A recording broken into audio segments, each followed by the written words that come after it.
जी Nepal HD television अब तपाईं सँगसँगै।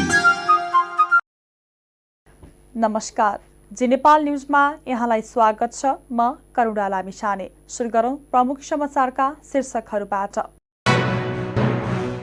सरकारले संहिता कार्यान्वयनलाई प्राथमिकतामा राखेर नीति तथा कार्यक्रम ल्याएको घोषणा। चुनावले संविधान र प्रणालीमा सबैको स्वामित्व स्थापित भएको राष्ट्रपति भण्डारीको भनाई।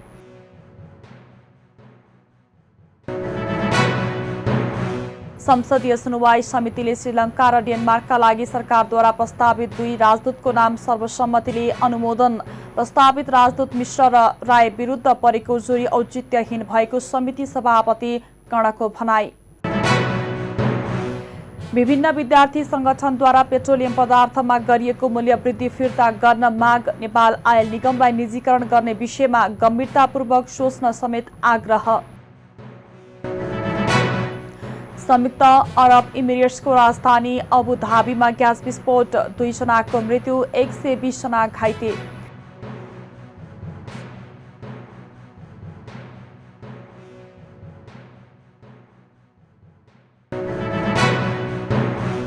र तयारी नपुगेको भन्दै 9औं राष्ट्रिय खेलकुद प्रतियोगिता सर्यो। अब खेल असोज कार्तिकमा हुने।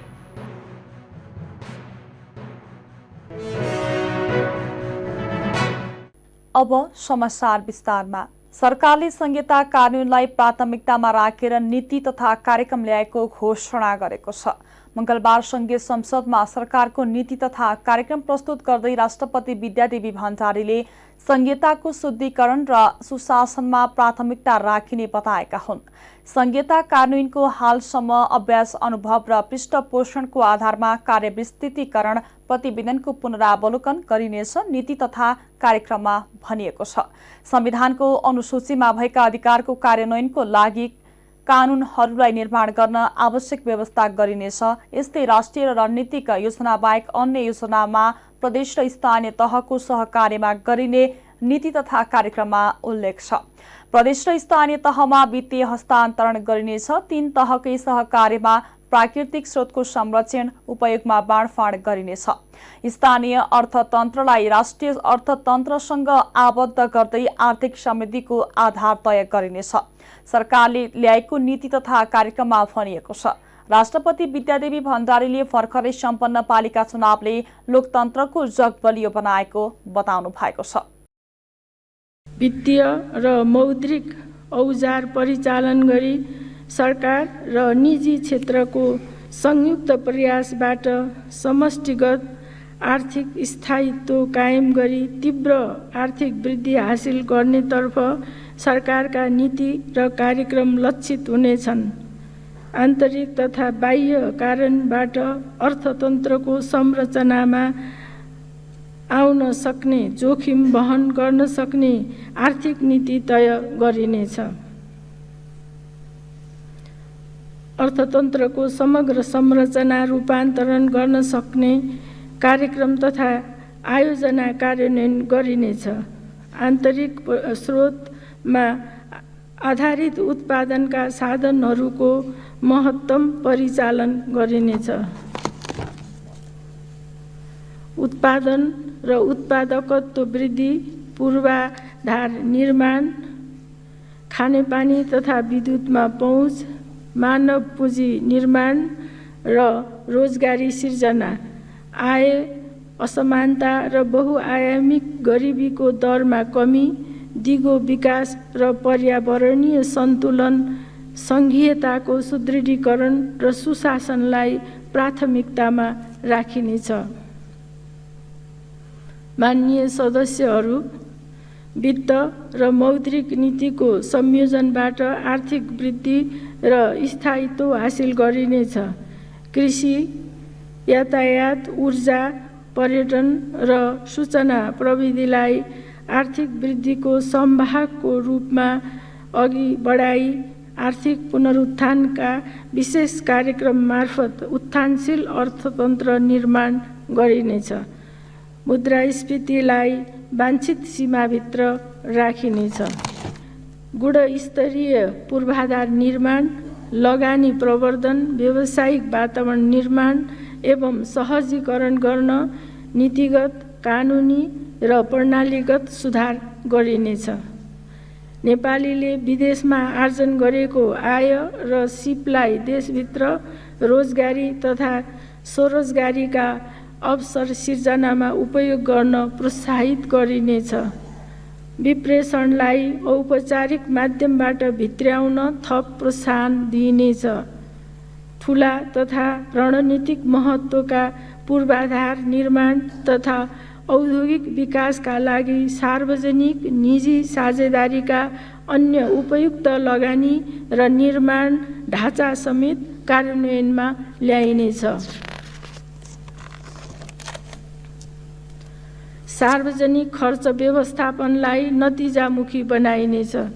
पुँजीगत खर्च वृद्धि गर्न र विकास आयोजना कार्यान्वयनलाई सहजीकरण गर्न नतिजामा आधारित आयोजना व्यवस्थापन प्रणाली सहितको विकास सम्बन्धी छुट्टै कानुन तर्जुमा गरिनेछ।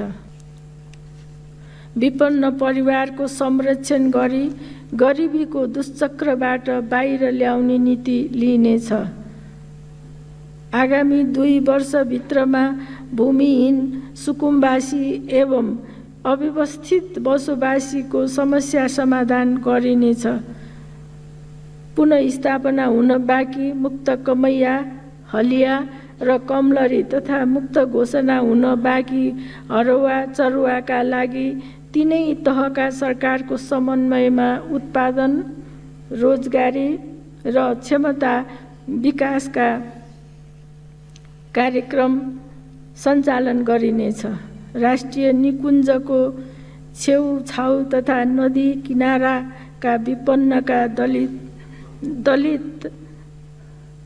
नदी किनाराका विपन्नका लागि लक्षित कार्यक्रम सञ्चालनमा ल्याइनेछ।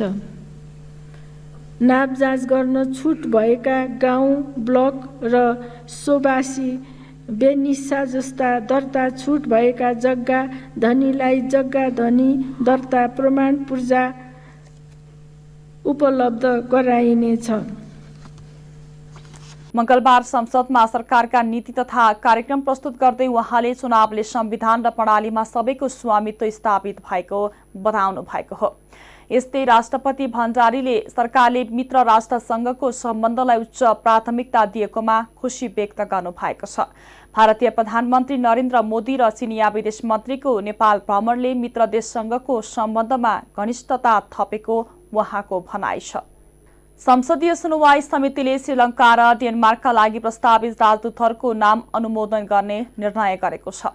सिंहदरबारमा मंगलबार बसेको बैठकले श्रीलङ्काका लागि प्रस्तावित राजदूत वासुदेव मिश्र र डेनमार्कका लागि प्रस्तावित राजदूत रामस्वार्थ रायको नाम सर्वसम्मतले अनुमोदन गर्ने निर्णय गरेको समिति सभापति लक्ष्मणलाल कणले जानकारी दिनुभयो। समितिले सरकारले सिफारिस गरेको 20 जना प्रस्तावित राजदूतहरूको सुनवाई गर्ने क्रममा 2 जनामाथि भने गम्भीर प्रकृतिको उजुरी आएको भन्दै अध्ययन समिति बनाएको थियो। उजुरी अध्ययन गर्ने क्रममा कुनै औचित्य नदेखिएपछि मिश्र र रायको नाम अनुमोदन गरिएको सभापति कणले बताउनुभयो। हामीले लामो समयदेखि 20 जना राजदूतहरूको सुनवाई गरिराखेका थियौँ र समितिले दिन रात नबनिकन काम गरेको छ। 18 जनाको हामीले अस्ति गर्यौं निर्णय। 2 जना बाँकी थियो उजुरीको कारणबाट।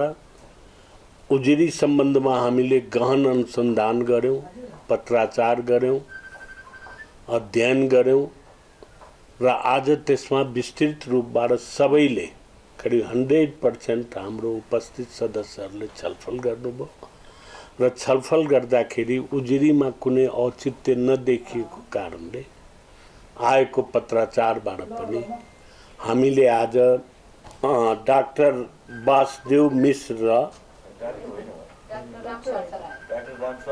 डाक्टर रामस्वार्थ राय र श्री वासुदेव मिश्रलाई यस अघि समितिले विभिन्न देशका लागि प्रस्तावित 18 राजदूतहरूको नाम अनुमोदन गरिसकेको छ।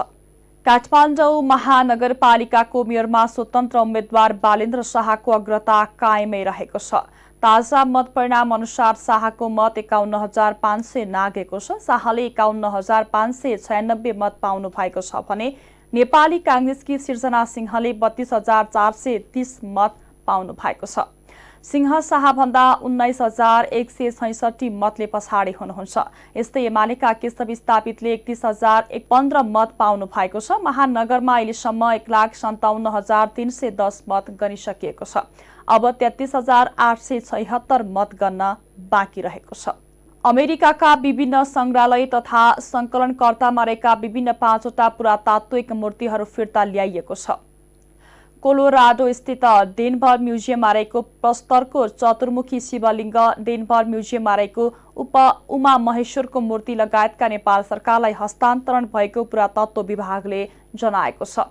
करिब 60 वर्ष अघि पाटनको गाहिटी कुम्बेश्वर परिसरबाट हराएको उमा महेश्वरको मूर्ति डेनभर म्युजियममा रहेको बारे कला सम्पदाको खोजी अभियान लस्ट आर्ट्स अफ नेपालले 2 वर्ष अघि नै सूचना सार्वजनिक गरेको थियो। यसैगरी पशुपतिनाथ मन्दिर परिसरबाट सन् 1980 मा हराएको लिच्छवीकालीन चतुर्मुखी शिवलिङ्ग 2 वर्ष अघि मङ्सिरमा सिकागो म्युजियममा फेला परेको थियो। त्यस्तै 13औं शताब्दीतिरको राजकीय स्वरूपको मानवाकार प्रस्तरको नागराजाको मूर्ति सन् 1982 मा नक्सा क्षेत्रबाट हराएको थियो। त्यस्तै विभिन्न समयमा हराएका पद्यमणि लोकेश्वर अर्थात् बोधिसत्व अवलोकितेश्वर मूर्ति र शाक्यमुनि बुद्धिको मूर्ति पनि नेपाल ल्याएको विभागले जनाएको छ।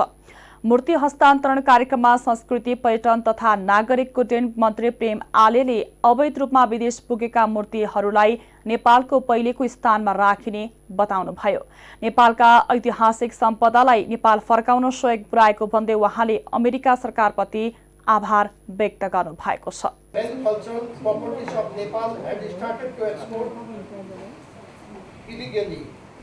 Many travelers who visited in the medieval period said to have taken valuable cultural properties without any hindrance.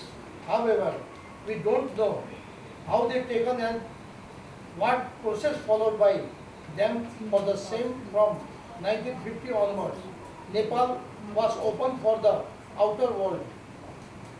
This incident helped to start movement of foreign people. In the decade of 1960s, tourism was developed as major industry of Nepal. Development of culture played a vital role for the illegal export of cultural properties from Nepal. Interestingly, the decade of 1960s to 1990s has been dark period for the illegal export of cultural properties from Nepal. Many cultural properties has been stolen and exported different parts of the world. The cultural property which were stolen during that period are now in the museum and private collections of America, France, Italy, Germany, UK and other countries around the world. In the recent year, the concept of return the cultural properties in its original place has been developed worldwide. This concept of people and UNESCO Convention of 1970 helped to return some important cultural properties which were exported illegally from Nepal in the past. हालसम्म बेलायतबाट 19 स्थान, अस्ट्रियाबाट 1 स्थान, अमेरिकाबाट 17 स्थान, तिब्बतबाट 28 स्थान, कलकत्ताबाट 13 स्थान, जर्मनीबाट 1 स्थान गरी 79 स्थान मूर्तिहरू तथा कला वस्तुहरू नेपाल फिर्ता भइसकेको विभागले जनाएको छ। बृहत नागरिक आन्दोलन र जात व्यवस्था उन्मूलन मोर्चा नेपालले ज्येष्ठ 10 गतेलाई जात व्यवस्था विरुद्धको विद्रोह दिवसको रूपमा मनाएको छ। अन्तर्जातीय प्रेम सम्बन्धका कारण जाजरकोटका नवराज विक र उनका अन्य 5 जना साथीको रुकुमको सोतीमा हत्या भएको आज 2 वर्ष पूरा भएको छ। 2077 साल जेठ 10 मा रुकुम पश्चिमको चौरजहारी नगरपालिका 8 सोती गाउँमा भएको हत्याकाण्ड 2 वर्ष बिते पनि पीडितले अझै न्याय पाउन सकेका छैनन्। यसै सम्बन्धी सुस्मिता बानियाको एक रिपोर्ट। विक्रम सम्वत 2077 साल जेठ 10 गते साँझ जाजरकोट जिल्लाको भेरी नगरपालिका 4 का नवराज विश्वकर्मा सहितको सामूहिक हत्याकाण्डको सम्झनामा मंगलबार जात व्यवस्था विरुद्धको विद्रोह दिवस मनाइएको छ। नवराज विश्वकर्मा सहित लोकेन्द्र सुनार, सन्देव विश्वकर्मा, गणेश बुढा, टीकाराम सुनार र गोविन्द शाहीको रुकुम पश्चिमको चौरजोहारी नगरपालिका 8 सोतिका गैर दलित समुदायको भिडले क्रूर र नृशंस हत्या गरेका थिए। नवराज र उनका साथीहरूले जातकै कारण ज्यान गुमाउन परेको 2 वर्ष पुग्दा समेत सरकारले उचित न्याय दिन नसकेको प्रति घोर विरोध गर्दै बृहत नागरिक आन्दोलनले भेरी प्रतिरोध मार्च गरेको छ। जात व्यवस्था विरुद्धको विद्रोह दिवस सफल पारौं। जात व्यवस्था विरुद्धको विद्रोह दिवस सफल पारौं। जात व्यवस्था विरुद्धको विद्रोह दिवस सफल पारौं। जात व्यवस्था उन्मूलन। त्यसैगरी काठमाडौँको माइतीघर मण्डलामा दलित समुदायमाथि भएको गम्भीर नरसंहारको सत्य तथ्य बाहिर ल्याउन, अपराधीलाई कारबाही गराउन र पीडितको न्याय सुनिश्चित गर्न दबाव स्वरूप प्रतिरोधी कविता भाषण, नाटक प्रदर्शन र खबरदारी सभा गरिएको छ। यता पीडितका आमाहरूले भने पटक पटक न्यायको ढोका ढकढकाउँदा पनि न्याय नपाएको बताएका छन्। अब हाम्रो घटना भएको 2 वर्ष, आज जेठ 10 गते 2 वर्ष भइसक्यो। त्यही पनि हामीले न्याय नपाउँदाखेरि हामी पटक पटक रुकुम गयौँ। 2 पटक रुकुमबाट पनि 4 जना छुट्यो। अनि त्यस पछाडि फेरि उच्च अदालतमा आयौँ। उच्च अदालतबाट पनि 2 जना बालबालिका भनेर जुन केटी थिए, अनि वहीँ गएर बस्ने नवराजसँग 3 वर्ष अगाडि नै सँगै बस्ने लभ गरेकी केटी, उसलाई पनि उच्च अदालतबाट बालबालिका भनेर छोड्ने भयो, सुधारमा हालिदिएको भयो भने त्यो अपराधी नै केटी हो। 5 जना निकाल्दाखेरि हामी न्यायका हिँडिराखेका छौँ। हामीले न्याय नपाएर भौतारिराखेका छौँ। अरू जातको केही बाहुन छेत्री केही हुन्थ्यो भनेपछि 2 वर्ष उनलाई जेल चलाउनु हुन्थ्यो। अहिले हामी दलित र गरिब भएर हाम्रो न्याय पाइने भएन। हामी यिनी साना बच्चा छाडेर आउँदाखेरि हामीले न्याय नपाएर भौतारिराखेका छौँ। हत्या भएको 2 वर्ष बितिसक्दा पनि अझै पीडितलाई न्याय मिल्न सकेको छैन, जसको चर्को आलोचना गर्दै बृहत नागरिक आन्दोलनको नेतृत्व गरिरहेका अभियन्ता सन्तोष परियारले न्याय दिने प्रक्रियालाई सम्पादन गर्न माग गरेका छन्। यदि यो हाम्रो आक्रोशलाई तपाईले रोक्ने हो भने न्याय सम्पादन गर्नुस्, समानता दिनुस् र अन्यायमा अत्याचारमा परेकोहरूको तिनीहरूको चाँडै व्यवस्था गर्ने गर्नुस्। होइन भने यो आक्रोश रोकिनेवाला छैन। प्रदर्शनमा अन्तर्जातीय प्रेम सम्बन्धकै कारण दलितको मृत्यु कहिलेसम्म, सोती घटना पीडितलाई न्याय दे, दलित अधिकार सुनिश्चित गरौँ, जातीय विभेद अन्त्य गरौँ लगायतका नारा प्रयोग भएका थिए। जी नेपाल न्यूजका लागि क्यामेरामा यादव केसीका साथमा सुस्मिता, काठमाडौँ। काठमाडौँको चाबहिल स्थित सेन्ट लरेन्स कलेजका शिक्षकले यौन दुर्व्यवहार गरेको भन्दै विद्यार्थीहरूले विरोध प्रदर्शन गरेका छन्। विद्यार्थीहरूले घटनाको निष्पक्ष छानबिनका साथै दोषीलाई कडा कारबाही गर्नुपर्ने भन्दै गौशाला प्रहरी कार्यालय अगाडि धरना दिँदै प्रदर्शन गरेका हुन्। कलेजमा सामाजिक विषय पढाउने शिक्षक जनार्दन अधिकारीले केही समय यता 11 र 12 कक्षामा पढ्ने छात्रलाई दुर्व्यवहार गरेको आरोप विद्यार्थीहरूले लगाएका छन्। यस विषयमा पटक पटक कलेज व्यवस्थापनलाई यसबारेमा जानकारी दिँदा कुनै सुनवाई नभएपछि बाध्य भएर प्रदर्शन गर्नु परेको विद्यार्थीहरूको भनाइ छ। घटनाबारे अनुसन्धान भइरहेको प्रहरीले जानकारी दिएको छ। चालू आर्थिक वर्ष 2078-79 को पहिलो 10 महिनामा नेपालको व्यापार घाटा 14 खर्ब 31 अर्ब रुपैयाँ नागेको छ। भन्सार विभागका अनुसार साउनदेखि वैशाखसम्म नेपालको व्यापार घाटा 14 खर्ब 31 अर्ब 30 करोड रुपैयाँ नागेको छ। 10 महिनामा नेपालले 16 खर्ब 4 अर्ब 65 करोड रुपैयाँ वस्तु आयात गरेकोमा 1 खर्ब 73 अर्ब 24 करोड रुपैयाँको मात्र निर्यात गरेको छ। वैशाख महिनामा नेपालले 1 खर्ब 37 अर्ब 79 करोड रुपैयाँको वस्तु आयात गरेको छ। चैत्रमा पनि सरकारले 1 खर्ब 57 अर्ब रुपैयाँको सामग्री आयात गरेको थियो। देशमा विदेशी मुद्राको अभाव हुँदै गएपछि सरकारले विलासिताका वस्तुको आयातमा कडाई गरेको छ भने असारसम्मका लागि गाडी र मोटरसाइकल आयातमा रोक लगाएको छ। गएको वर्षको 10 महिनाको तुलनामा यो वर्षको 10 महिनामा आयात 27.95% र निर्यात 50.80% बढेको छ। समग्रमा 17 खर्ब 78 अर्ब रुपैयाँको वैदेशिक व्यापार भएको छ। नेकपा माओवादी केन्द्रले सरकारको तर्फबाट संघीय संसदमा पेश हुने आगामी आर्थिक वर्षको बजेटको छलफलमा सक्रियतापूर्वक सहभागी हुन आफ्नो सांसदलाई निर्देशन दिएको छ। सिंहदरबारमा मंगलबार बसेको माओवादी केन्द्रको संसदीय दलको बैठकमा संसदीय दलका नेता समेत रहनुभएका पार्टी अध्यक्ष पुष्पकमल दाहाल प्रचण्डले सरकारको तर्फबाट प्रस्तुत हुने नीति तथा कार्यक्रम र बजेटमाथिको छलफलमा सक्रियताका साथ रचनात्मक तवरले भाग लिन सांसदलाई निर्देशन दिनु भएको हो। प्रचण्डले आगामी आर्थिक वर्षको नीति तथा कार्यक्रमले लिन लागेको नीति र लक्ष्यका बारेमा सांसदलाई जानकारी गराउनु भएको थियो। माओवादीका संसदीय दलका प्रमुख सचेतक देवप्रसाद गुरुङले सक्रियताका साथ छलफल प्रक्रियामा भाग लिन र विषयवस्तुको गम्भीरतालाई बुझेर काम गर्न निर्देशन दिएको बताउनुभयो। बजेट लगायत नीति कार्यक्रम लगायतकाले चाहिँ सबैलाई पारित गर्नका लागि निर्देशन पनि जारी गर्ने र सक्रिय साथ सहभागी हुने, भाग लिने, छलफलमा सहभागी हुने भन्ने लगायतका विषयहरू नै हुन्छन् बैठकको सुरुमा, यो अधिवेशनको सुरुमा। त्यसैले आज पनि अधिवेशनको सुरुमा बजेट अधिवेशन भएको हुनाले आज नीति कार्यक्रम प्रस्तुत हुँदैछ, 15 गते बजेट प्रस्तुत हुँदैछ र अब नीति कार्यक्रम पनि पारित गर्नु पर्यो, बजेट पनि पारित गर्नु पर्यो।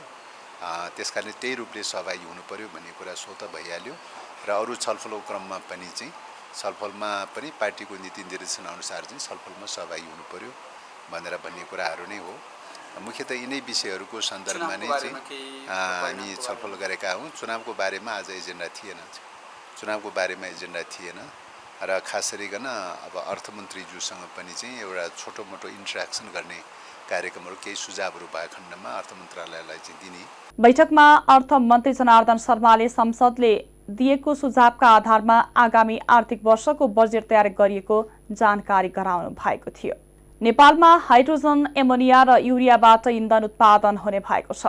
दक्षिण कोरियाको ग्लोबल ग्रीन ग्रोथ इन्स्टिच्युट GGGI-सँग नेपाल विद्युत प्राधिकरणले गरेको सम्झौता पत्रमा नेपालमा हाइड्रोजन, एमोनिया र युरियाबाट इन्धन उत्पादनको काम सुरु गर्ने उल्लेख गरिएको हो। आज मंगलबार सिंहदरबारमा ऊर्जा, जलस्रोत तथा सिंचाई मन्त्री पम्फा भूषालको उपस्थितिमा GGGI-का महानिर्देशक फ्रेन्क रिजस्पेबर्न र नेपाल विद्युत प्राधिकरणका प्रबन्ध निर्देशक कुलमान घिसिङले सम्झौतामा हस्ताक्षर गर्नुभएको हो। सम्झौतामा GGGI-ले इन्धन उत्पादनका लागि आवश्यक अध्ययन गरिदिने, त्यसको कार्यान्वयनका लागि नेपाल सरकारलाई सहजीकरण गरिदिने र त्यसका लागि आवश्यक सबै खालका प्राविधिक सहयोग गरिदिने भनिएको छ।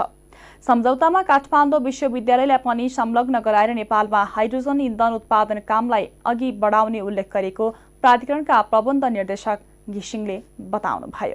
चितवनको भरतपुर महानगरको प्रमुख र उपप्रमुखमा गठबन्धनका उम्मेद्वार विजयी भएका छन्। महानगर प्रमुखमा गठबन्धनबाट नेकपा माओवादी केन्द्रका रेणु दाहाल र उपप्रमुखमा नेपाली कांग्रेसका चित्रसेन अधिकारी विजयी हुनुभएको हो। दाहालले निकटतम प्रतिस्पर्धी नेकपा एमालेका विजय सुवेदीलाई 12,449 मतान्तरले पराजित गर्नुभएको हो। दाहालले 52,030 मत प्राप्त गर्दा सुवेदीले 39,581 मत प्राप्त गर्नुभएको थियो। यस्तै स्वतन्त्रताका उम्मेद्वार जगन्नाथ पौडेलले 14,728 मत प्राप्त गर्नुभयो। महानगरको प्रमुखमा विजय भएपछि दाहालले यसअघिका कार्यकालका अधुरा कामहरूलाई पूरा गर्ने प्रतिबद्धता जनाउनुभयो। उहाँले शिक्षा, स्वास्थ्य, पूर्वाधार विकास, पोहोर ढल तथा ढल व्यवस्थापनमा जोड दिने बताउनुभयो।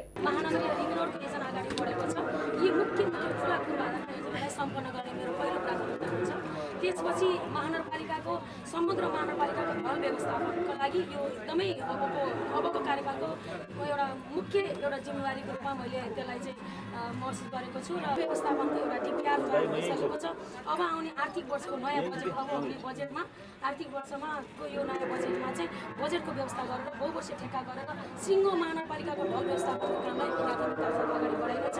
अर्को महानगरपालिकाको फोहोर व्यवस्थापनको कामलाई पनि त्यतिकै एउटा प्राथमिकतामा राखिनेछ। यी हामीले कोरियन सरकारको एउटा G2G सम्झौता गरिसकेका छौँ, त्यसलाई अब एकदमै पहिलो प्राथमिकतामा राखेर त्यो कामलाई पनि हामीले Day 1 देखि नै त्यो कामलाई पनि फोहोर व्यवस्थापनको कामलाई पनि हामी अगाडि बढाउनेछौँ।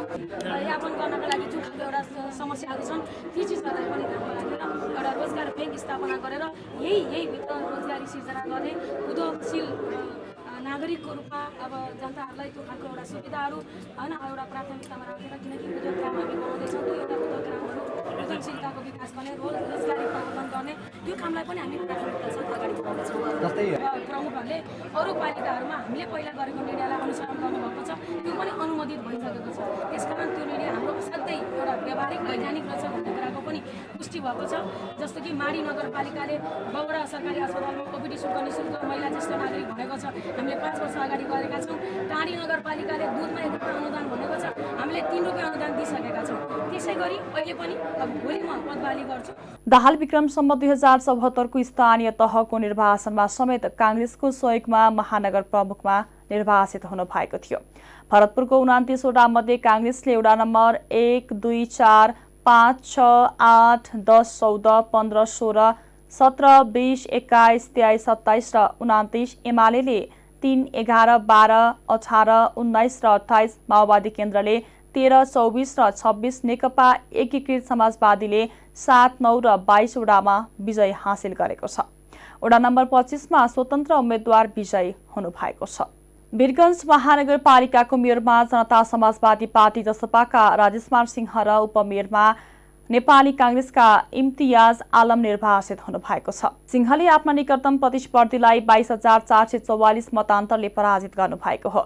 सिंहले 46,215 मत प्राप्त गर्नु भएको छ भने वीरगञ्ज महानगरका निवर्तमान मेयर विजय सराबगीले 23,671 मत प्राप्त गर्नु भएको छ। त्यस्तै राष्ट्रिय जनता पार्टीका गिरीश गिरीले 3,313 मत ल्याउनु भएको छ। उपमेयरमा निर्वाचित इम्तियाजले 30,078 मत पाउँदा उहाँका प्रतिस्पर्धी लोकतान्त्रिक समाजवादी पार्टीका पुरुषोत्तम लाल झाले 9,568 मत प्राप्त गर्नु भएको छ।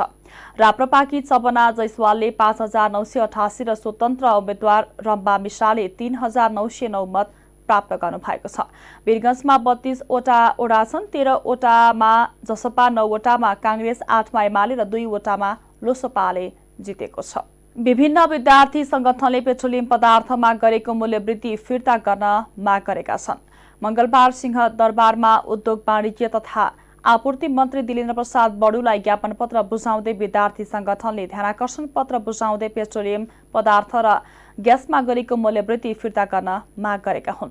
विद्यार्थी संगठनले मन्त्रालय र संयुक्त विद्यार्थी संगठनबीच विगतमा भएको सहमति कार्यान्वयन गरी एलपी ग्यास र मट्टीतेलमा विद्यार्थीहरूलाई सहुलियतको माग समेत गरेका छन्।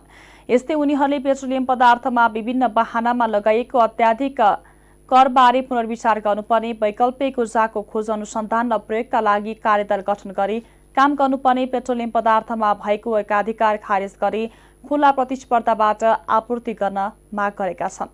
पेट्रोलियम पदार्थको कच्चा तेल प्रशोधन केन्द्र स्थापना गर्न कुनै पनि बहानामा सरकारको स्वामित्वमा रहेको नेपाल आयल निगमलाई निजीकरण गर्ने विषयमा गम्भीरतापूर्वक सोच्न समेत आग्रह गरेका छन्।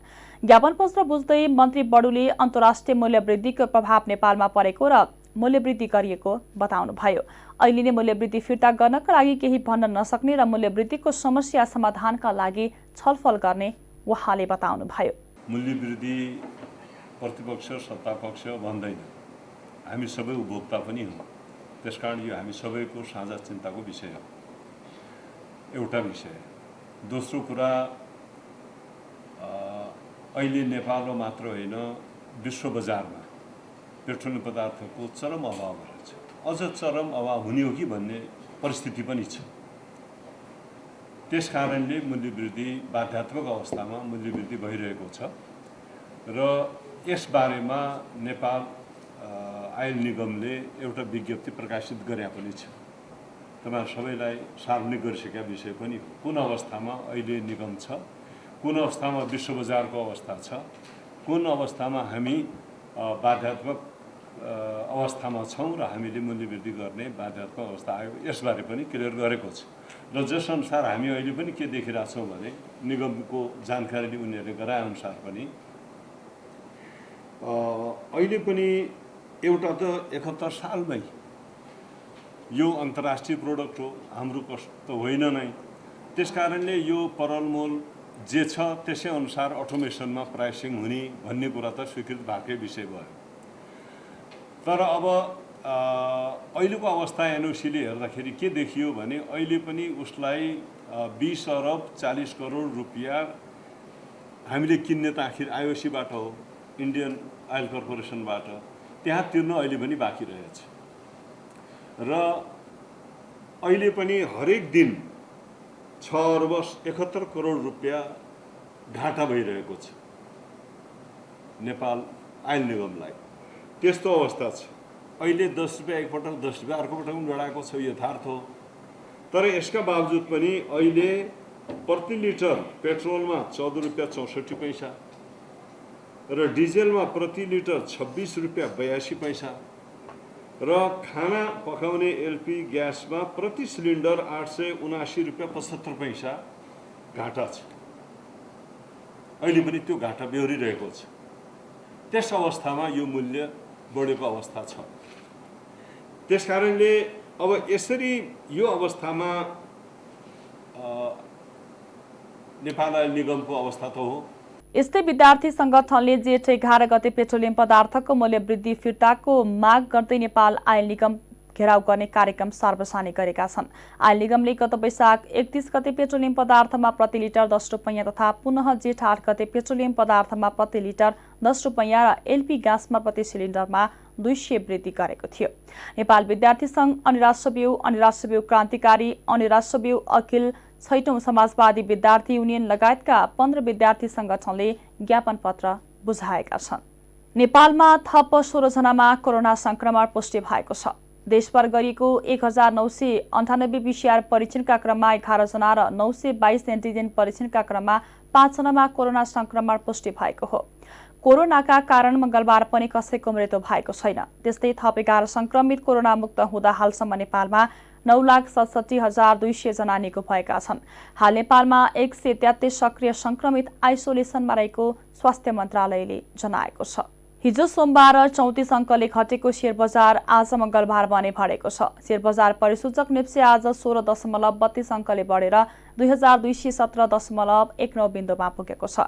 आज व्यापार र म्युचुअल फन्ड बाहेक अरू समूहको शेयर सामान्य बढेको छ। 224 कम्पनीको 31 लाख किता शेयर 1 अर्ब 8 करोड 88 लाख रुपैयाँमा कारोबार भएको छ। आज लक्ष्मी लघुवित्तको शेयर झन्डै 6% र माथिल्लो तामाकोशी जलविद्युत कम्पनीको शेयर 5.5%ले बढेको छ।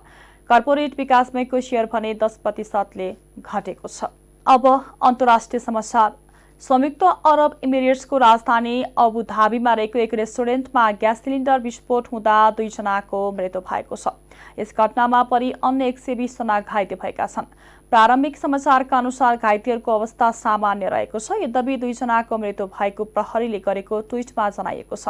सोमबार भएको विस्फोट नियन्त्रणमा आउनु अघि 6 वटा भवन र धेरै पसलहरूमा आग लागि भएको समाचारमा बताइएको छ। क्षतिग्रस्त भवनहरूमध्ये 4 वटालाई सुरक्षित रूपमा खाली गरिएको थियो। भवनहरू पूर्ण रूपमा सुरक्षित नभएसम्म ती बासिन्दाहरूलाई अस्थायी आवास खोज्ने प्रयास भइरहेको प्रहरीले जानकारी दिएको छ। पहिलो पटक विस्फोटको आवाज सानो सुनेको थियो, तर त्यसपछि चाँडै नै त्यहाँ ठूलो विस्फोट भएको र त्यसको आवाज पनि ठूलो आएको बताइएको छ। अब खेल समाचार। गण्डकी प्रदेशमा आयोजना हुने 9औं राष्ट्रिय खेलकुद प्रतियोगिताको मिति करिब 4 महिना पछि सरेको छ। युवा तथा खेलकुद मन्त्रालयले मंगलबार पत्रकार सम्मेलन गर्दै 9औं राष्ट्रिय खेलकुद सरेको जनाएको छ। अब 9औं राष्ट्रिय खेलकुद असोज 28 गतेबाट कार्तिक 3 गतेसम्म हुनेछ। यसअघि 9औं राष्ट्रिय खेलकुद जेठ 22 देखि 28 गतेसम्म हुने तालिका रहेको थियो। सरकारको मन्त्री परिषद बैठकले 9औं खेलकुद सार्ने निर्णय गरेको युवा तथा खेलकुद मन्त्री महेश्वर जंग गहतराजले जानकारी दिनुभयो। उहाँले प्रतियोगिता आयोजनाका लागि तयारी नपुगेको कारण 9औं राष्ट्रिय खेलकुदको मिति सरिएको बताउनुभयो। 9औंसँग सम्बन्धित बजेट कार्यान्वयनको अवधि नपुग्ने भएको र फास्ट ट्र्याकबाट गर्न खोज्दा सार्वजनिक खरिदेन पालना गर्दा समय अपुग हुने देखिएको बताउनुभयो। गत वैशाख खासै चैतमा बसेको मन्त्री परिषदको बैठकले 9औं राष्ट्रिय खेलकुद प्रतियोगिता पोखरामा गर्ने निर्णय त पहिले नै भइसकेका थियो। खास गरी मिति हामीले तय गरेका थियौँ जेठ 22 देखि 28 गतिसम्म पोखरामा गर्ने भनेर। त्यो मिति तय भइसकेपछि मन्त्री परिषदले तय गरिसकेपछि त्यससँग सम्बन्धित धेरै महत्त्वपूर्ण कामहरू, खास गरी निर्देशिकाको तयारी, बजेटको व्यवस्थापन, त्योसँग सम्बन्धित धेरै तयारीका कामहरू अगाडि बढेका छन् र कतिपय प्रदेशहरूले आफ्नो खेलाडी छनौटका प्रक्रियाहरू समेतलाई पनि अगाडि बढाएको अवस्था विद्यमान छ। तर यो सबैका बावजुद पनि हामी पछिल्लो अवस्थामा जाँदाखेरि केही 2-3वटा कारणहरू हाम्रो अगाडि देखा परे। त्यो भनेको यो खास गरी 9औं राष्ट्रिय खेलकुद प्रतियोगितासँग सम्बन्धित यसको बजेट कार्यान्वयनको जुन अवधि हो त्यो अवधि मूलतः नपुग्ने अवस्था देखा पर्यो। त्यो भनेको हामीले मूलतः आशय के गरेका थियौँ भन्दाखेरि यसलाई फास्ट ट्र्याकबाट खास गरी साफ गेमको मोडेलबाट सञ्चालन गर्ने भन्ने सोच बनेको थियो। त्यो सोचका साथ धेरै छलफल पनि गरियो, तर पनि परिस्थिति हाम्रो अगाडि त्यति धेरै सहज छैन, किनकि कानुनी प्रक्रियालाई हामीले मूलतः फलो गर्नुपर्ने आवश्यकता पनि अन्तर्निहित छ। त्यसबाट हेर्दा यो सार्वजनिक खरिद ऐनलाई नै पूर्णतः पालना गरेर जाने भन्ने सोचका साथ जाँदाखेरि यसले समय नपुग्ने अवस्था पनि देखा पर्यो एक पार्ट। दोस्रो कुरा भनेको 9औं राष्ट्रिय खेलकुद प्रतियोगिता जहाँ आयोजना हुँदैछ गोर्खा के अरे गण्डक प्रदेशको राजधानी पोखरामा, त्यही पोखरामा नै गण्डक प्रदेशले आफ्नो तयारी खास गरी खेलाडी छनौट लगायतका तयारीका प्रक्रियाहरू 9औं राष्ट्रिय खेलकुदमा 36 खेल समावेश गरिएको छ। यस्तै 2 प्रदर्शनी खेलको रूपमा रहेको छ। खेल समाचारसँगै हामी जी नेपाल न्युजको अन्त्यमा आइसकेका छौं। जाँदा जाँदै मुख्य खबरका शीर्षकहरू पुनः एकपटक। सरकारले संहिता कार्यान्वयनलाई प्राथमिकतामा राखेर नीति तथा कार्यक्रम ल्याएको घोषणा। चुनावले संविधान र प्रणालीमा सबैको स्वामित्व स्थापित भएको राष्ट्रपति भण्डारीको भनाई।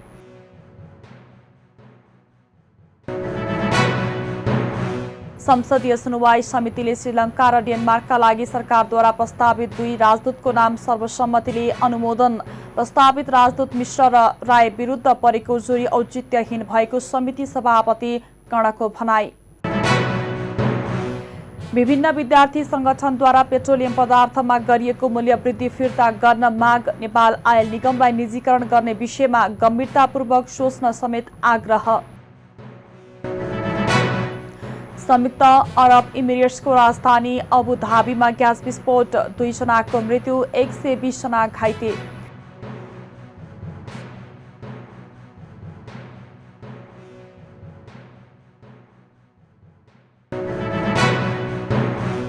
र तयारी नपुगेको भन्दै 9औं राष्ट्रिय खेलकुद प्रतियोगिता सर्यो। अब खेल असोज कार्तिकमा हुने।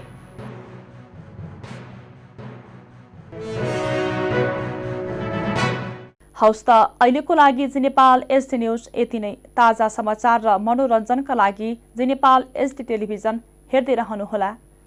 नमस्कार।